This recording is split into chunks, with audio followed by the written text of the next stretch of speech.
Chapter 1. Graduation Day. I can hardly stand still as my mother straightens my celebratory red tunic and tucks a strand of light brown hair behind my ear. Finally, she turns me, and I look in the reflector on our living area wall. Red. I'm wearing red. No more pink. I am an adult. Seeing evidence of that tickles my stomach. Are you ready, Sia? My mother asks. She, too, is wearing red, although her dress is made of a gossamer fabric that drapes to the floor in soft swirls. Next to her, my sleeveless dress and leather boots look childish, but that's okay. I have time to grow into my adult status. I'm young for it at 16, the youngest by far in my class. I take one last look in the reflector and hope that today is not the end of my education, but I have no control over that. Only a dream that my name will be called for the testing. Swallowing hard, I nod. Let's go. Graduation is held in the Colony Square among the stalls filled with baked goods and fresh milk because the school isn't large enough to hold all the people who will attend. The entire colony attends graduation, which only makes sense since everyone in the colony is related to at least one of the students crossing over to adulthood or celebrating their promotion to the next grade.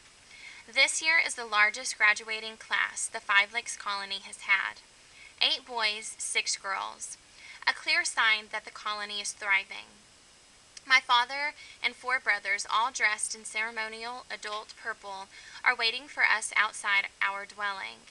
My oldest brother, Zine, shoots me a smile and ruffles my hair. Are you ready to be done with school and get out into the real world with the rest of us slobs? My mother frowns. I laugh. Zine and my other brothers are definitely not slobs. In fact, girls practically throw themselves at them. But while my brothers aren't immune to flirting, none of them seems interested in settling down. They're more interested in creating the next hybrid tomato plant than starting a family. Zine most of all. He's tall, blonde, and smart. Very, very smart. And yet he never got chosen for the testing. The thought takes away the shine from the day. Perhaps that's the first rule that I will learn as an adult, that you can't always get what you want. Zine must have wanted to continue on to the university to follow in Dad's footsteps. He must know what I'm feeling. For a moment I wish I could talk to him, ask him how he got through the disappointment that most likely is awaiting me. Our colony will be lucky to have one student chosen for the testing, if any at all. It has been 10 years since the last student from Five Lakes was chosen. I'm good at school, but there are those who are better. Much better. What chance do I have? With a forced smile, I say, You bet. I can't stay in school if I plan on running the colony by the time all of you are married. Hart and Wynne blush. They are 2 years older than me, and the idea of marriage and dating makes them run for cover. The 2 of them are happy working side by side in the nursery, growing the flowers and trees Dad has created to withstand the corrupted earth at the outskirts of the colony. No one will be doing much of anything if we don't get moving. Mother's voice is sharp as she heads off down the path. My brothers and father quickly follow. Zine and Harmon's lack of marriage prospects is a sore spot for our mother. Because of Dad's job, our house is farther from the center of the colony than most. My brothers and father have made the ground around our small home bloom green with plants and trees, but 100 feet past our front door the earth is cracked and brittle, though some grass and a few scraggly trees do grow. Dad tells me the earth to our west is far worse, which is why our leaders decided to place the Five Lakes colony here. Usually I ride my bicycle to town. A couple of citizens own cars, but fuel and solar cells big enough to run them are too precious for everyday use. Today I trail behind my family as we walk the almost 5 miles to the colony's community square. Square is really the wrong word, but we use it anyway. It's shaped more like a turtle with an oval center and some appendages to the sides. There is a beautiful fountain in the middle that sprays clear, sparkling water into the air. The fountain is a luxury since clean water is not always easy to come by, but we are allowed the waste and the beauty in order to honor the man who discovered how to remove the contamination from the lakes and ponds after stage 7. What is left of the oceans is harder to clean. The ground becomes greener and birds sing the closer we get to the center of the colony. Mom doesn't talk much on the way. Zine teases her that she doesn't want me to grow up, but I don't think that's the case. Or maybe it is. Mom and I get along fine, but the past couple of years, she has seemed distant, less willing to help me with my homework, more interested in getting the boys married and talking about where I will apprentice when I finish school. Any discussion of me being selected for the testing is not welcome. So, I talk to her less and less, and to my father more and more. He doesn't change the subject when I speak about going further in my education, although he doesn't actively encourage me. He doesn't want to see me disappointed, I guess. The sun is hot and sweat drips down my back as we trek up the final hill. The sounds of music and laughter from just out of sight have me quickening my step. Just before we reach the top, Dad puts his arm around me and asks me to wait while the others go on ahead.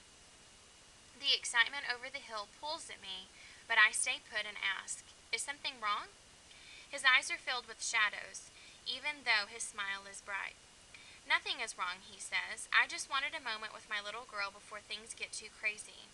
Everything changes the minute we go over that hill." I know. Are you nervous? Kind of. Excitement, fear, and other emotions swirl inside me, making it hard to tell what I'm really feeling. It's weird not knowing what I'm going to do when I get up tomorrow. Most of my classmates have made choices about their future. They know where they will apprentice or if they will move to another colony to find work. Some even know who they are going to marry. I know none of these things, although my father has made it clear I can work with him and my brothers if I choose. The option seems bleak at best since my thumb is anything but green. The last time I helped my father, I almost destroyed the sunflower seedling he had spent months creating. Mechanical things I fix, plants I kill. You're going to get up and face whatever comes. I will be proud of you no matter what today brings. Even if I don't get accepted for the testing, especially if you don't get accepted for the testing. He smiles and gently pokes me in the belly. When I was little, that never failed to send me into fits of laughter. Today, it still makes me grin. It's nice to know that some things never change, even though I doubt my father's teasing words. Dad went to the university. That's where he learned to genetically alter plants and trees to survive in the blighted soil. He doesn't talk about it much, or the colony that he grew up in, probably because he doesn't want us to feel pressured by his success. But I do. You think I won't get accepted? My father frowns. I think you're smarter than you give yourself credit for. You never know who the search committee might pick or why. 5 of us from my grade were selected and tested. The other 4 always did better in class, but I was the only one who made it to the university. The testing isn't always fair, and it isn't always right. But you're not sorry you went. Look at the amazing things that you do every day because of it.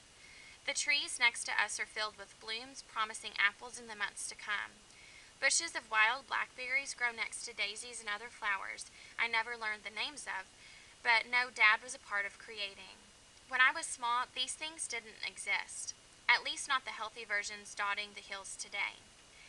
Even now, I can remember the empty ache of going to bed hungry. Food had been scarce as Dad worked with farmers to make things grow. And they had.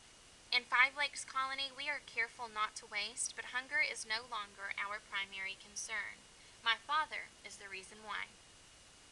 I can't be sorry about something I had no choice in. His eyes go far away as the birds chirp around us. Finally, he smiles, although his eyes never clear of whatever memories are capturing his attention. Besides, I wouldn't have moved here and met your mother if I hadn't gone to the university. Then where would I be? Probably living at home with your parents and making your mother worry that you'll never get serious about your future. The clouds disappear from their depths, and his eyes twinkle as he ruffles my hair. Sounds like a fate worse than death, which is what my mother makes it sound like every time she tells Zine that life is passing him by. Come on, your mother is going to sound the alarm if we don't get moving. I just want you to remember one thing. I believe in you, no matter what. Arm in arm, we start up and over the hill to join the festivities. I smile, but deep in my heart, I worry that Dad has always expected me to fall short of his achievements, that I will disappoint no matter what. Because the colony is spread out over many miles, this is the one guaranteed occasion every year when the entire population of Five Lakes gathers together. Once in a while, we all congregate when there is a message from our country's leaders that need to be delivered to everyone, but those occasions are rare. At just over 900 citizens, our colony is one of the smallest and farthest from Tosu City, where the United Commonwealth Government is based. We don't rank much attention, which is fine by most of us. We do well on our own. Outsiders aren't shunned, but they aren't exactly embraced with open arms. They have to convince us they belong. The square is quite large, but the space feels small with so many people dressed in their ceremonial finery. Shops for candles, baked goods, shoes, and all sorts of household items line the outside edge of the square. The shops will close when graduation begins, but now they are doing a brisk business as citizens who don't often get into town purchase or trade for necessary items. The United Commonwealth coin is rare in our colony, but the few people on the government payroll, like Dad, use it. See ya! The waving hand catches my attention as my best friend Daleen comes barreling toward me. Her blonde hair and pink dress flutter as she dodges groups of chatting citizens to reach me. She clutches a cone with rapidly melting pink ice cream in her hand. Squeezing me in a tight hug, she says, "Can you believe that you're graduating? This is so exciting. They're even giving away free ice cream." I hug her back, careful to avoid the melting cone. My mother will have a fit if I get a stain on my new dress before graduation begins. Exciting and scary. Don't forget the scary part. Daleen is the only one I've talked to about my fears of the future if I don't get chosen for the testing. She looks around to make sure no one is listening and says, "My father heard there's a special guest who's supposed to speak to us today." Graduation day has a lot of speakers. Our teachers will speak, as will the magistrate and a number of other Five Lakes leaders. When the entire colony gets together, there is never a lack of things to talk about. So the special guest doesn't sound all that special until Daleen adds, "My father says the guest is from Tosu City." That gets my attention. Someone from Tosu is here? The last time an official from Tosu came to Five Lakes Colony was 3 years ago when our old magistrate died. 2 men and a woman came to the colony to select the new colony leader. Mostly Tosu City communicates with us through proclamations or radio communications with our magistrate. That's what my father heard. Daleen licks the melted ice cream streaking the back of her hand. Dad thinks he's here to escort a candidate for the testing. That could be you. For a minute, her smile falters. I'll really miss you. Daleen and I are only 2 weeks apart in age and have been best friends since the age of 3. Her parents enrolled her in school at the mandatory age of 6. My parents decided to send me at 5, which is why we are not in the same class. She is the shyer, smarter, and gentler of the two of us. She is also the one less likely to make new friends unless someone else is there to get the conversation going. Without me pushing her to engage others in conversation during lunch and hang out after classes, she will probably eat alone and go home to an empty, sad house long before everyone else leaves the school grounds. Her mother died 2 years ago in an accident, and her father, while nice, isn't home much, leaving Daleen alone to deal with the chores and the memories. I try to keep her in good spirits while we are at school, but some days the shadows overwhelm her. I worry one day those shadows will swallow her whole without someone to chase them away. I give her another quick hug and say, "Every year there's a rumor about a Tosu official coming to graduation. Although a small part of me can't help yearning for this year's rumor to be true, to distract myself as much as Daleen, I add, now I want to get some of that ice cream before it's gone, okay?" I enlist other friends, many of them going into their final year of school, in our search for strawberry ice cream, hoping that one of them will take Daleen under their wing when classes begin in a few weeks. If not, I will find a way to make things easier for Daleen. My mother waves at me and frowns, so I leave a smiling Daleen with the other students and cross the square to the fountain where she waits. Almost everyone I pass waves or says hello. Our family moves to new dwellings almost every year, to whatever section of the colony the magistrate thinks needs Dad's skills the most. All the moving makes it hard to feel attached to a home, but unlike most citizens who know only their neighbors and former schoolmates, I know the majority of the people in our colony by sight. Kids still too young for school, dressed in pale yellows and greens, dance around the 12-foot wide circular fountain.